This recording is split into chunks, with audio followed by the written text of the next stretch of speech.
Hey family, welcome back to my channel. My name is Matt. If you're new here, welcome.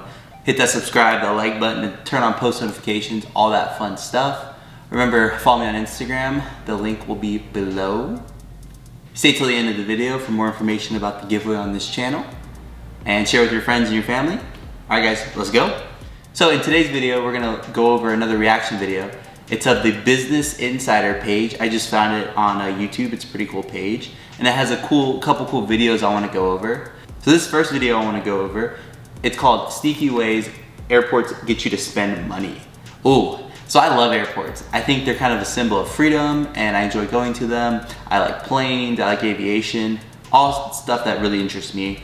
And I enjoy going there, I enjoy flying. It's just a cool experience and it just kind of, I don't know, it's cool. I want to fly first class one day. Yeah, let's go. But yeah guys, so we're gonna go over this video real quick and it just talks about how airports get you to spend money. We all know how expensive everything is at an airport. Like one sandwich is like $30 and it looks like this and you're like, why am I paying for this? And I remember we were at LAX one time, we spent $30 on 2 sandwiches and chips and I'm like, geez, not even any drinks. Like come on, at least give us a drink. Jeez. But yeah guys, so airports are really expensive, but I do love them. So let's get into this video. Ever been stuck in an airport parched and hungry? Yes I have. You've already spent a fortune on tickets and baggage fees, and somehow you end up buying a giant Toblerone and a $5 water. You're not alone. That $5 water though, I remember I was in Vegas a couple months ago and I spent like $5 on a water and I was so mad, but it's so inconvenient because you have to walk so far to get to like cheap water. So you just end up buying this $5 thing of water at the Vegas hotel. You're like, oh crap, well, they kind of baited me into it. And I'm like, it sucks. Spending in airports hit $40 billion. $40 billion spent in airports in 2017. That's insane. Obviously that went down this year because of COVID, because nobody was flying, right? But yeah, it's interesting. That's a lot of money to spend in an airport. Dollars in 2017. On average, travelers will spend anywhere from $11 and $140 per airport visit. But all that spending is not entirely your fault. Airports are purposely laid out to lead passengers through money-making areas. First, there's the parking lot. In 2018, the average cost of a week of airport parking was $96. Wow, that's pretty expensive. 96 bucks to just park your car there. That's the first way they get you. London Heathrow and the Abu Dhabi airport in the United Ooh, I want to go to both of those places, London and Dubai. Arab Emirates had the most expensive lots, charging $249 and $235 respectively for 7 days. Parking is pretty lucrative. Short-term and long-term parking cost absolute fortunes. It's obviously just pure profit to the airport. It's empty space, basically. Now you're ready for check-in and security. Even though traveling is becoming easier worldwide, passengers still arrive early for flights, 2 hours and 17 minutes before takeoff on average. 2 hours and 17 minutes. You can't forget that 17 minutes, right? That'll make you break you. You gotta run to the freaking terminal. Oh my goodness, 17 minutes. By speeding up check-in and security with digital kiosks, TSA pre-check, global entry, and 3D CT baggage scanners, airports can get travelers to spend more time in the profitable zones airside. Now you'll find yourself in what's called the Recompensation Zone. One of the more interesting tricks I've seen is the idea of having a composure kind of place at the end of the security line. So you go through security, you have some time to get yourself together, put your wallet back in your pocket, your cell phone, put your shoes back on, make sure you're all settled, and then you go shop. We've all been there. Right after you get through TSA, you're like, okay, I'm gonna go to the Recomposure Zone. That's what they're calling it, okay. I don't see how they make money through that, because, I mean, I guess the vending machines are there. You gotta walk. I mean, airports are freaking huge. Oh my goodness. It's just a way to make people a little keener on spending money. Often the first thing you see after security is duty-free. You have to walk through it to get to your gate. You even notice that in some airports, London Heathrow for example, walking paths in duty-free veer to the left. This leaves more space for retail on the right of the path.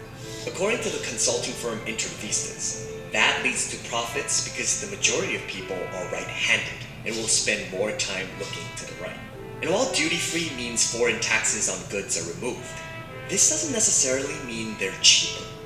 Duty-free can be a great savings if you buy something like alcohol or cigarettes, which are usually highly taxed. In terms of other things, toys or electronics, or even some foods, those aren't really taxed as highly, so even though there's no taxes, there's a higher overall retail price. And you're not the only one getting suckered into buying a marked up giant Toblerone. Globally, duty-free is a huge industry, valued at over $67 billion in 2018. Wow, made all that money just from people walking through the airport, and they see they're on the right side. They're like, "Oh, I'm right-handed, so I'm gonna go over here, and I'm gonna spend $30 on 2 things.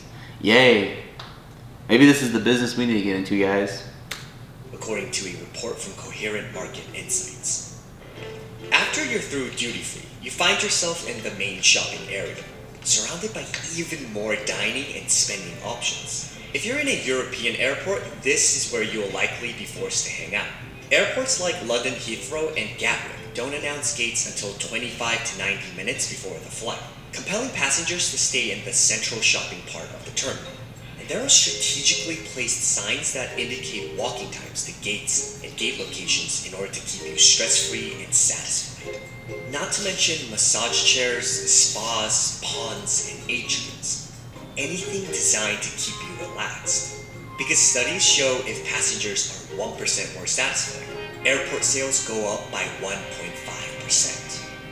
With 2 hours left to kill before your flight, there's a chance you'll get hungry. Even the restaurants are designed with big windows, relaxing music, and outlets to keep you satisfied and in the spending mood. But of course, these restaurants don't come cheap. At Los Angeles International, there's an 18% markup on food. Why am I not surprised? That's why we spent $30 on that pitiful sandwich. And while there are some airports like Seattle-Tacoma that require food prices to reflect costs you'd find outside the airport, they fully expect you to end up spending more because you think you're paying less.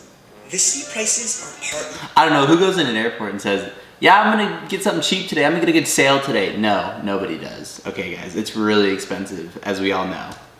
Because restaurants pay high rents to airports. Generally a monthly base rent and up to a 15% cut of gross revenues. For Checkers restaurants, rent in American airports is 50% more expensive than in their traditional brick and mortar locations. To offset high rents, airport restaurants have gotten more elaborate. So it's not just like a chain restaurant like an Applebee's or Buffalo Wild Wings. There's alternatives like steakhouses and more closer to fine dining type places, oyster bars, cocktail bars. In Portland International in Oregon, there's a distillery making whiskey on site and offering tastings. In Tokyo's Narita Airport, Sushi Kotatsu restaurant changes the menu daily based on fresh fish coming in from Tsukiji Market. Places like these can easily charge a few extra bucks for the experience. Finally, your gate's announced. On the long walk through the terminal, you pass stores set up with diagonal displays so you can see all the goods from the concourse. The aisles are wide enough to maneuver bags through, and similar to why you'll often spend more in airport restaurants, retail prices are inflated to offset the cut airports take. That means you could pay a 200% markup. 200%. That's why I try to never buy water in the airport, because it's so expensive. For no reason. For a bottle of water in some airports. You've got your overpriced snack and magazine, but if you're traveling to another country, you'll need to exchange money. There's always a currency exchange booth at the airport, but generally it's best to wait until you're inside, because those airport booths charge between 10% and 26% higher exchange rates, and that's not including service fees. You're just never going to find a worse exchange rate, except for maybe one of those places in Times Square. And even once you've made it to your gate, there's still plenty of shops to grab last-minute necessities. It's the idea of having retail mixed with the gates themselves. If you want to wait by your gate early, you're still right next to the store. You don't risk missing any announcements. Finally, you board your plane. Maybe a little frustrated at the airport for your lavish spending.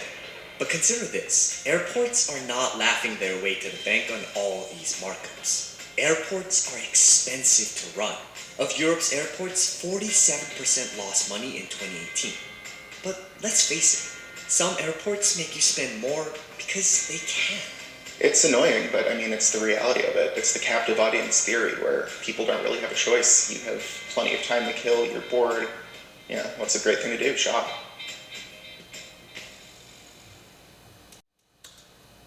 Alright guys, so that was the video. It's kind of interesting to see how airports are so expensive. I mean, we already knew that. And they kind of did that little diagram at the beginning to show, okay, this is the first level, the second level, the third level, and so forth.